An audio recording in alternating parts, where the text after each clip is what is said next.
함께 말씀을 볼까요? 마태복음 6장 9절부터 13절 보겠습니다. 마태복음 6장 9절에서 13절까지.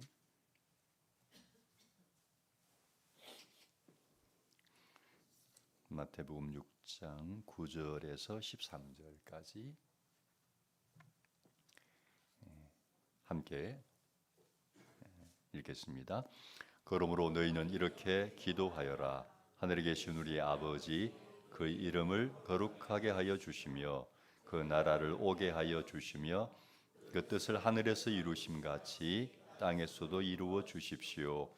오늘 우리에게 필요한 양식을 내려 주시고 우리가 우리에게 죄 지은 사람을 용서하여 준 것 같이 우리의 죄를 용서하여 주시고 우리를 시험에 들지 않게 하시고 악에서 구하여 주십시오.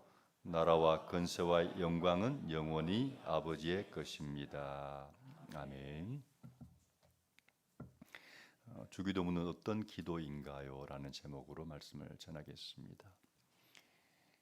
신앙생활을 처음 시작하면 가장 먼저 접하고 혹은 또 가장 먼저 외우게 되는 기도가 주기도문일 겁니다. 그래서 아마 신앙생활 처음 하는 초신자들도 주기도문은 거의 다 외우는 것 같아요.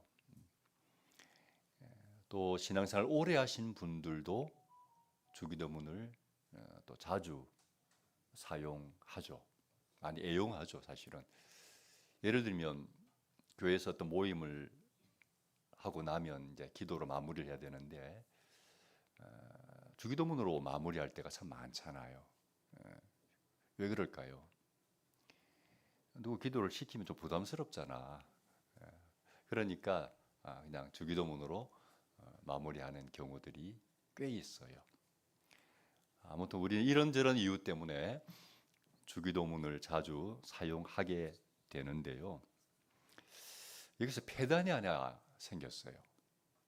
무슨 폐단이냐면 대부분 주기도문을 습관적으로 외워버린다는 거예요. 그러니까 주기도문으로 마무리합시다 그러면 거의 막 자동으로 쫙 한번 외우고 끝내는 식. 그 의미를 되새기고 묵상하는 과정 없이 그냥 기계적으로 외워버리는 폐단이 생겼어요. 그래서 주기도문을 알고 있는지는 오래되었지만 그 주기도문의 깊은 의미를 제대로 알고 있는 신앙인은 생각보다 별로 없는 것 같아요. 저도 마찬가지였어요. 고등학교 1학년 때 처음 교회를 나갔지만 나가면서 자연스럽게 주기도문은 뭐 외워야 될 것 같은 분위기니까 외웠죠. 그리고 늘 하던 대로 습관적으로 외우고 그렇게 수십 년을 믿다 보니까 저 자신조차도 뭔가 좀 의미가 있을 것 같은데 그 의미를 깊이 깨닫지 못한 채 오랫동안 주기도문을 사용해 온 거예요. 그런 저에게 하나의 작은 변화가 생겼어요. 어떤 변화냐 하면 언제부터인가 개인적인 기도 시간을 가지고 마무리할 때 주기도문을 외우고 이제 기도를 마무리하는 습관이 생겼어요. 그런데 그렇게 매번 하다가 어느 순간 기도하고 마무리하면서 주기도문을 외우는데 갑자기 그 주기도문의 의미가 마음에 다가오는 거예요. 뭔가 깨달아지는 부분이 있는 거예요. 그러면서 은혜가 돼. 그런 변화들이 생겼어요. 주기도문이 이런 깊은 의미가 있구나. 이런 뜻이 있구나. 깨닫게 되면서 이제 은혜가 되기 시작했는데요. 그런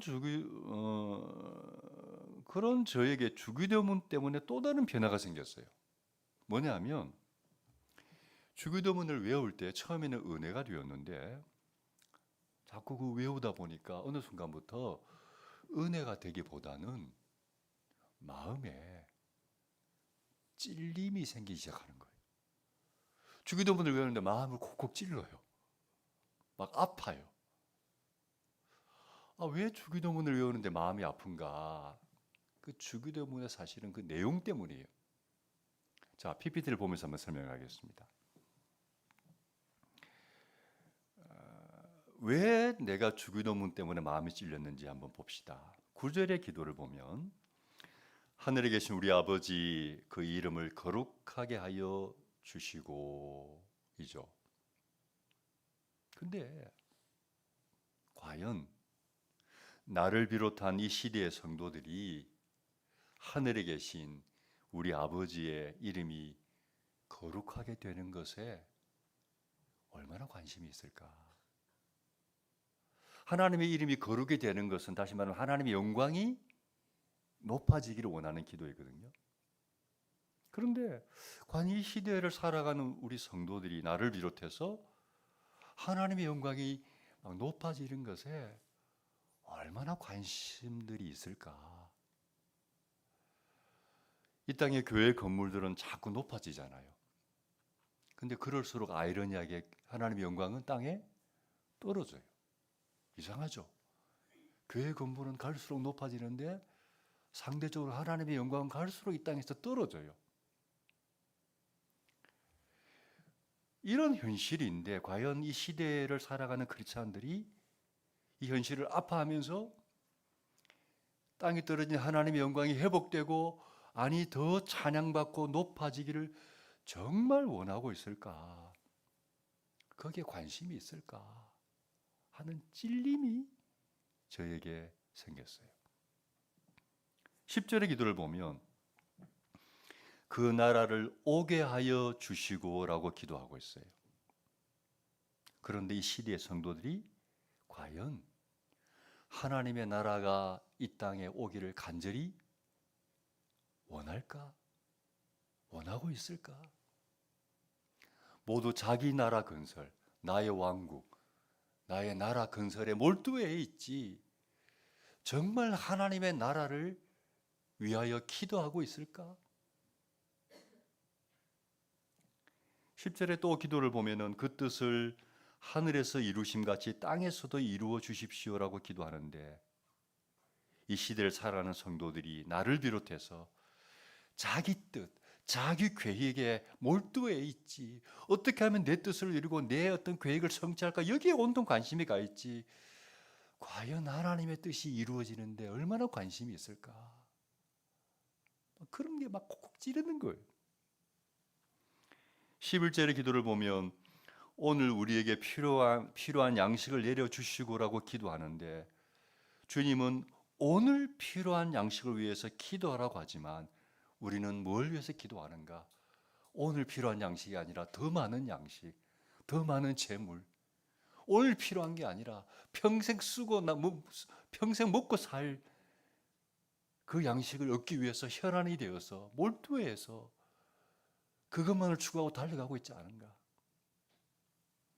12절의 기도를 보면 우리가 우리에게 죄진 사람을 용서하여 준 것 같이 우리의 죄를 용서하여 주시고라고 기도하라고 했는데 이 기도의 내용대로 하나님은 우리가 우리에게 죄진 사람을 용서하며 살라고 했는데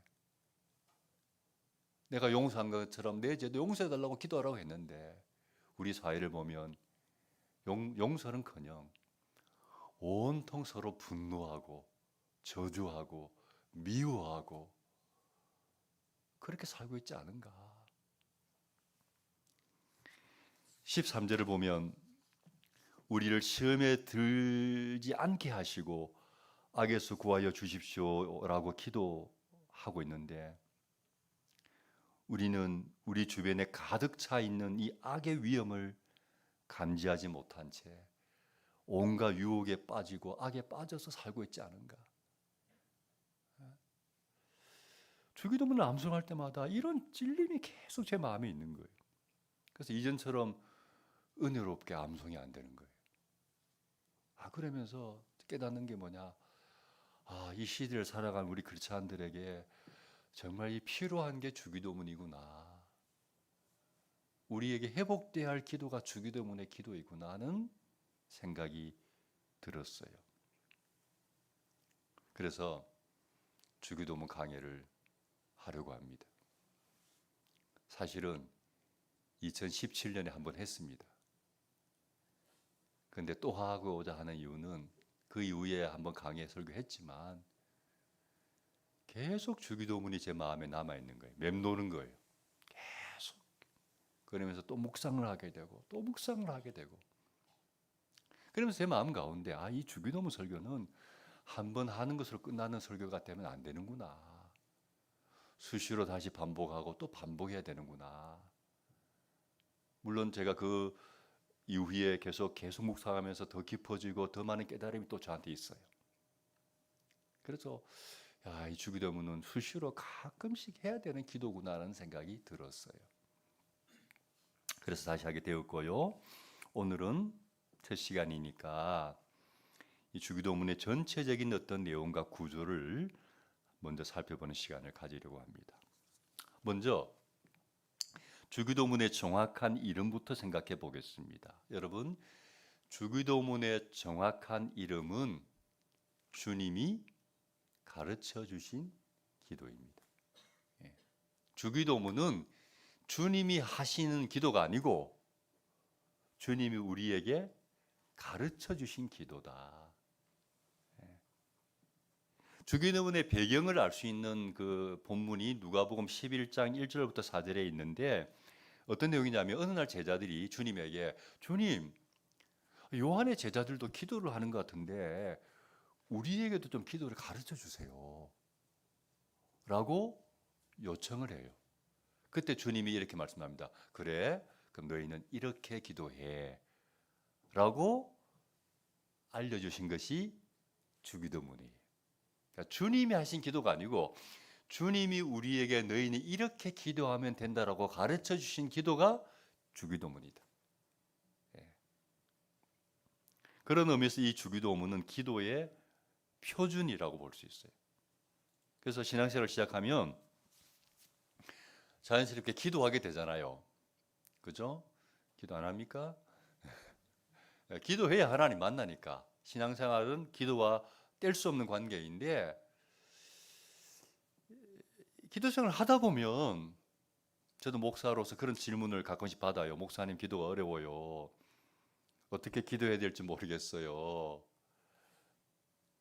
어떻게 기도하는 게 올바른 기도인가요? 라는 의문을 가질 때가 있잖아요. 근데 주기도문이 그런 의문에 대한 답이다. 주님이 이렇게 기도하라고 가르쳐 주셨으니까 이게 바로 기도의 표준이고 모델이고 우리가 이렇게 기도하면 된다는 이야기죠. 그래서 이걸 기도의 모범으로 삼고 기도하면 될 것 같아요. 자, 주기도문의 내용을 가만히 들여다보면요. 3대 3의 구조로 되어 있는 것 같아요. 3대 3의 구조. 무슨 말이냐면 하나님에 관한 것이 3가지가 있고요. 사람에 관한 것이 3가지가 있어요. 균형이 갖추어져 있어요. 자, 먼저 9절을 보면요. 그 이름을 거룩하게 하여 주시고라고 제일 먼저 기도하죠. 이게 무슨 기도라고요? 하나님 영광을 위한 기도예요. 하나님의 이름이 거룩하게 여김받는 것. 하나님의 이름의 명예와 하나님의 이름의 영광을 위하여 제일 먼저 기도하라는 거예요. 두 번째는 그 나라를 오게 하여 주시고 10절에 나와 있는 기도는 우리가 아는 대로 하나님의 나라가 이 땅에 임하게 해달라는 하나님의 나라를 위한 기도이죠. 쉽게 말하면 이 세상이 하나님이 원하시는 그런 세상이 되게 해달라는 기도인 거죠. 세 번째, 역시 10절에 그 뜻을 하늘에서 이루심 같이 땅에서도 이루어 주십시오라는 이 기도는 말 그대로 하나님의 뜻이 이루어지게 해달라는 기도이죠. 그러니까 하나님과 관련된 3가지 기도예요. 그리고 사람에 관련된 3가지 기도가 있어요. 첫 번째 11절에 보니까 오늘 우리에게 필요한 양식을 내려주시고라고 기도하라 그랬어요. 하나님, 오늘 우리에게 필요한 양식을 내려주세요. 무슨 기도입니까? 중요한 기도죠. 왜요? 우리의 생존에 관련된 기도잖아요. 먹고 사는 문제에 대한 기도잖아요. 요즘 말하면 경제 활동에 대한 기도잖아요. 그래서 하나님은 우리의 어떤 생존에 대한 이 문제를 가지고 하나님 앞에 기도하라라고 말씀하시고, 두 번째 보니까 12절에 우리가 우리에게 죄 지은 사람을 용서하여 준 것 같이 우리의 죄를 용서하여 주시고라고 기도하라고 했어요. 죄의 문제에 대한 기도예요. 그러니까 중요한 기도죠. 예. 어쩌면 신앙생활에서 가장 중요한 문제 중 하나가 죄의 문제잖아요. 그 문제를 해결해 달라는 기도예요. 근데 여러분, 이 기도는 단순히 죄의 문제를 위한 기도가 아니에요. 가만히 보면 무슨 문제가 이 안에 담겨 있어요? 관계에 대한 기도예요. 관계에 대한 기도. 우리는 하나님과 올바른 관계를 가져야 되죠. 그런데 사람과 사람과의 관계도 좋아야 돼요. 신앙생활은 하나님과 올바른 관계와 이웃과의 올바른 관계거든요. 이 두 가지가 다 잘 되어야 돼요. 이 두 가지 중에 하나만 틀어져도요, 우리의 삶은 행복하지 못하고 고통이 와요. 아무리 하나님과 관계가 좋아도 사람과 관계가 삐그대지면, 불편해지면, 어색해지면 얼마나 스트레스가 많은지 몰라요. 힘들어요. 그래서 우리는 하나님과 관계뿐만 아니라 사람과 관계가 중요한데, 이 기도는 바로 그런 기도예요. 예. 그래서 자세히 뒤에 이제 부분을 다룰 때 다루겠지만은 굉장히 중요한 기도, 관계를 위한 기도다. 세 번째는 13절인데 우리를 시험에 들지 않게 하시고 악에서 구하여 주십시오라고 기도했습니다. 우리를 이제 보호해 달라는 기도죠. 여러분, 우리는 이 세상을 살아갈 때 날마다 시험거리를 만납니다. 유혹을 만납니다. 끊임없이. 예. 그리고 수많은 악에 노출되어 있습니다. 얼마나 위험한 지뢰밭을 걷는 것처럼 얼마나 많은 악과 유혹이 우리 주변에 있는지 몰라요. 우리 매일매일 아슬아슬하게 위태위태하게 사실 살아가는 거예요. 우리도 위험하고 우리 자녀들도 얼마나 위험합니까? 살아가는 환경이 한 발만 잘못 디디면 나락으로 떨어질 수 있는, 죄로 빠질 수 있는, 타락할 수 있는 그런 정말 위험한 환경 속에 살아가고 있기 때문에 우리는 매 순간 매일마다 이 기도 안 하면 안 돼요. 우리를 시험해서 악에서 하나님 우리 보호해 주시옵소서, 우리 자녀들 지켜 주시옵소서라고 기도하지 않으면 안 되는 현실 속에서 우리가 살아가고 있어요. 중요한 기도예요. 일용할 양식의 문제, 죄 용서의 문제, 악에서 보호를 받는 문제, 이 세 가지가 우리의 사람의 필요에 대한 기도예요. 그래서 주기도문은 이렇게 말씀드린 것처럼 하나님과 사람에 대한 기도가 3대 3으로 균형 있게 구성되어 있다. 그래서 우리가 뭘 기도해야 되는가 막막할 때 이 기도 내용을 가지고 기도하면 좋은 기도예요. 더 이상 좋을 수 없어요. 완벽한 기도예요. 그래서 여러분 기도할 때 이 기도를 뼈대로 삼아서 기도할 때 조금씩 살을 붙여가면요 정말 좋은 기도가 돼요. 그래서 뒤에 또 설명하겠습니다만 이 주기도문이 이 기도의 표준이고 모델이다. 또 하나, 주기도문은 이런 기도의 내용뿐만 아니라 기도의 순서에 있어서도 좋은 모범이 된다. 여러분, 어떤 일이든 일의 우선순위가 잘 정립이 되어야 일이 수월하게 되거든요. 마찬가지로 기도도 우선순위가 있어요. 먼저 해야 될 기도가 있고 나중에 해야 될 기도가 있어요. 그래서 우리는 기도할 때 이 주기도문의 순서를 따라 기도하면 돼요. 어떻게 해요? 먼저는 무슨 기도해야 돼요? 하나님에 관련된 기도를 먼저 하시라는 거예요. 그 다음에 내 기도하라는 거예요. 제일 먼저는 몇 번 제가 반복했으니까 이제 여러분 이해할 수 있겠죠? 제일 먼저는 뭘 위해서 기도하라? 하나님의 영광을 위해서 기도해라. 두 번째는 뭘 위해서 기도하라? 하나님의 나라를 위해서 기도하라. 세 번째는 하나님의 뜻을 위해서 기도하라. 그리고 나서 두 번째는 우리의 생존의 문제, 먹고 사는 문제, 관계의 문제, 죄의 문제, 우리의 안전을 위한 문제를 가지고 기도해라. 이게 올바른 순서다라는 거죠. 얼핏 생각하기에는 뭐부터 기도해야 될 것 같아요? 내 급한 문제 있잖아요. 먹고 사는 문제, 관계의 문제, 내 시험거리, 이거 급한데 이거부터 기도해야 될 것 같죠? 또 대부분의 성도들이 기도하면 뭐부터 기도해요? 이거부터 기도한다고요. 급한 것부터 기도한다고요. 그런데 아니라는 거예요. 여러분, 우리는요, 내 문제가 많을수록, 어려움이 많을수록 내 기도를 먼저 하시면 안 되고요. 그럴수록 하나님의 기도를 먼저 하셔야 기도가 힘이 있고 은혜가 있어요. 왜 그런지 설명할게요. 보세요. 사람이 어려움이 있어요. 힘든 문제가 있어요. 그런데 그 힘든 문제를 자꾸 생각하면 어떻게 되나요? 여러분, 힘든 문제 있죠? 어려움이 있죠? 그 어려운 문제를 자꾸 생각해요. 자꾸 묵상해요. 밤새도록 묵상해요.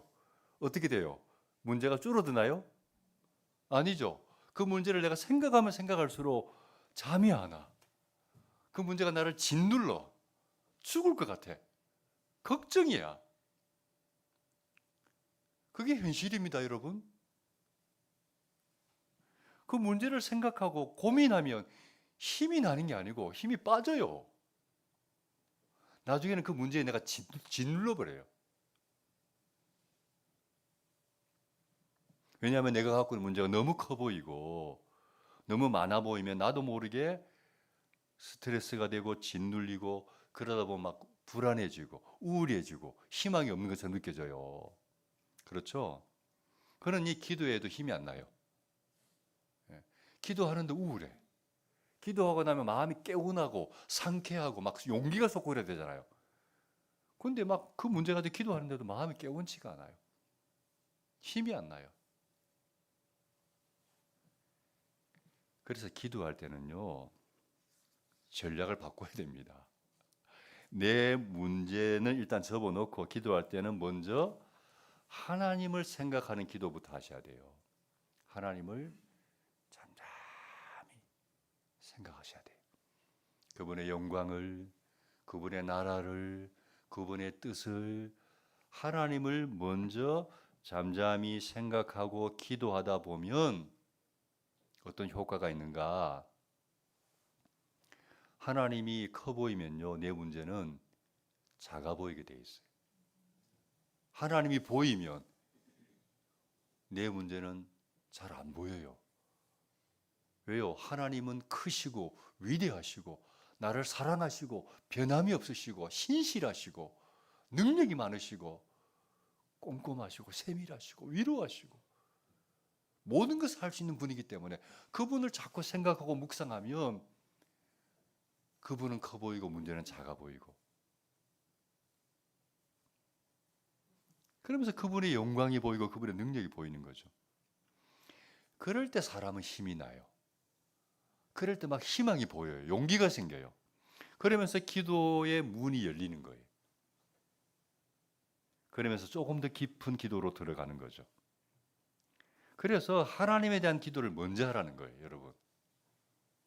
그래서 뭔가 내 마음이 힘들고 어려운데 교회 나와서 기도하는데 뭔가 하나님에 대한 기도를 하려고 하면 잘 안 되는 분들이 있을 수 있겠죠, 현실적으로. 좀 막 마음이 그냥 안 그렇죠? 그럴 때 좋은 팁 하나 드리면, 그런 기도가 힘들면요, 좋은 게 뭐냐면 찬양을 많이 하세요. 기도할 생각하지 마시고 처음에 와서는 찬양을 많이 불러. 근데 그냥 보통 찬양 말고 하나님을 생각하는 찬양. 아주 쉬운 거, 좋으신 하나님. 함께 봅시다. 좋으신 하나님, 좋으신 하나님, 참 좋으신 나의 사랑의 주, 사랑의 주, 소망의 주, 소망의 주, 능력의 주, 능력의 주, 나의 하나님, 나의 하나님. 그 하나님이 얼마나 좋으시고 얼마나 사랑이 많으시고 얼마나 능력이 많으시고, 이런 그 하나님을 생각하는 찬양 있잖아요. 뭐 예를 들면 이런 거죠. 그다음에 뭐 내가 좋아하는 찬양들이 여러 개 있는데, 뭐 우리에게 향하신도 저는 참 좋아하고요. 우리에게 향하신 여호와의 인자심이 그도다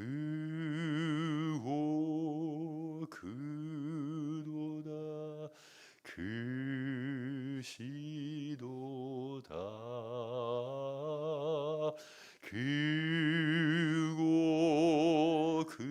그도다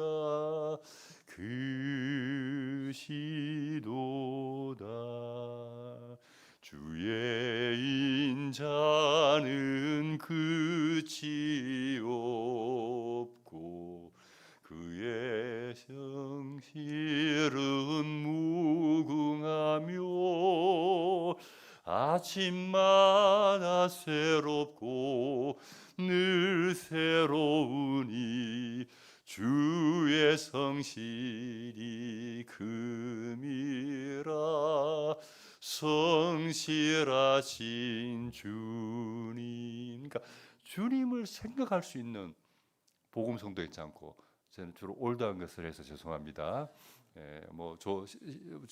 최근 찬양도 할 수 있어요. 저도 이런 그냥 찬송가도 괜찮아요. 내 모든 시험 무거운 짐을 주 예수 앞에 내이면, 그렇게 그런 찬양을 몇 곡 부르면요 막 힘이 나요. 그러면서 기도하면 돼요. 그러니까 하나님에 대한 어떤 기도하기가 불편하고 힘들면 하나님에 대한 찬양을 하고 내 문제 가지고 기도하면 돼요. 팁이에요. 그 성경도 먼저 그의 나라와 의를 구하라, 그리하면 나머지 모든 것을 너희에게 더해 주시겠다 그랬어요. 그래서 우리가 신앙생활 하면서 우리의 삶의 우선순위를 하나님에게 딱 두고요 행동하면요, 그 신앙에 유익이 많고 신앙이 건강해요. 그 원리를 기도에도 적용하는 게 좋아요. 기도할 때 어떤 분은 무조건 달라는 기도만 하는 분들이 계시죠.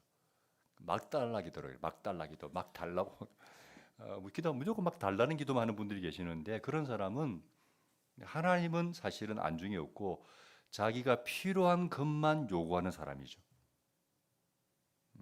이런 사람은 하나님의 얼굴에는 관심이 없어요. 뭐에 관심이 있어요? 하나님의 손에만 관심이 있어요. 하나님 손에 든 거, 제가 왜 안 주시나.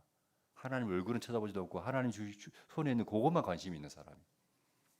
예를 들면은 아빠가 퇴근할 때 정말 좋은 선물을 가지고 퇴근하는데 아이들이 달려와서 아빠 얼굴은 안 보고 그 선물만 보고 있으면 아빠가 물론 뭐 그러진 않겠지만 그래도 살짝 기분이 그렇잖아요. 아빠를 좋아해야 되는데 아빠는 관심도 없고 선물만 보고 있으면 좀 그렇잖아요.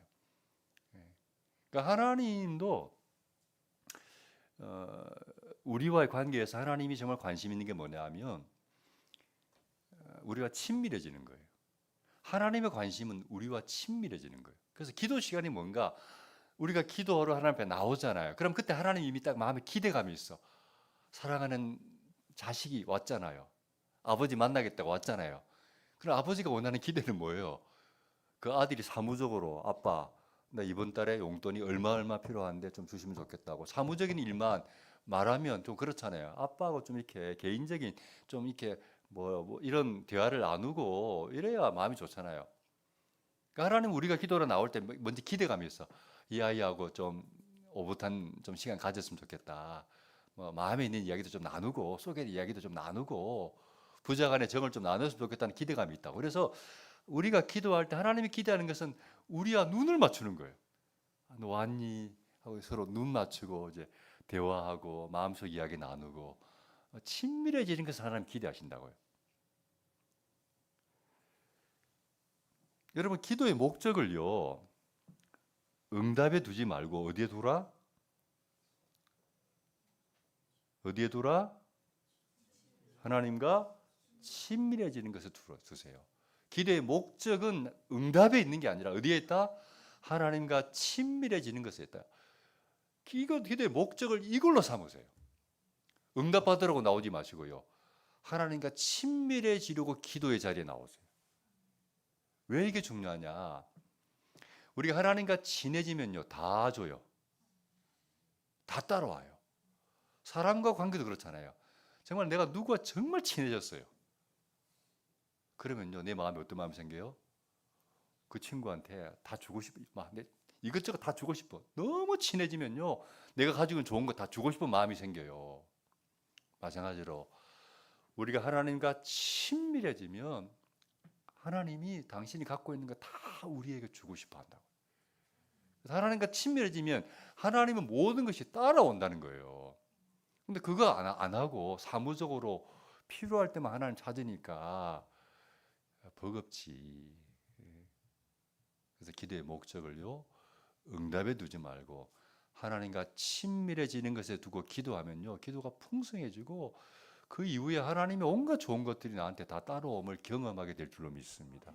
그게 기도 생활이에요. 그러니까 기도할 때 이런 순서로 기도하라는 거죠. 그래서 저는 기도를 배우는 사람에게 다른 기도보다 주기도문을 배우라고 권면하고 싶어요. 그래서 뭘 기도해야 할지 막막하다면 주기도문을 외우는 것이 좋아요. 근데 그냥 기계적으로 뜻없이 외우지 말고 천천히 하늘에 계신 우리 아버지여 천천히 이름이 거룩하게 여김을 받으시오며 나라가 임하옵시며 뜻이 하늘에서 이루어진 것 같이 땅에서도 이루어지기를 원합니다. 하나님 오늘날 나에게 필요한 양식을 주옵소서. 이렇게 천천히 그 의미를 조금 이렇게 묵상하면서 천천히 기도를 해보세요. 그리고 이게 그냥 내가 주님 가르친 기도를 외운다고 생각하지 마시고 내가 내 기도한다는 느낌으로 천천히 해보세요. 그럼 뭔가 마음에 깨달아지고 느껴지는 게 있을 거예요. 말씀을 마무리합니다. 주님은 누구보다도 기도를 많이 하셨죠. 복음서에 보면 새벽에도 기도하셨고 밤에도 기도하셨고 큰일을 앞두고 기도하셨고 큰일을 마치고도 기도하셨고 들에서도 기도하셨고 산에서도 기도하셨고 언제나 기도하셨어요. 그 주님께서 우리를 기도의 그 풍성한 삶으로 초대하시려고 합니다. 우리도 주님처럼 기도의 기쁨과 즐거움을 누리기를 원하십니다. 주기도문은 바로 그 기도를 배우는 좋은 지침서입니다. 이번 주기도문 강의를 통해서 우리 모두의 기도가 풍성하고 즐거움이 넘치는 기도가 되기를 소망합니다.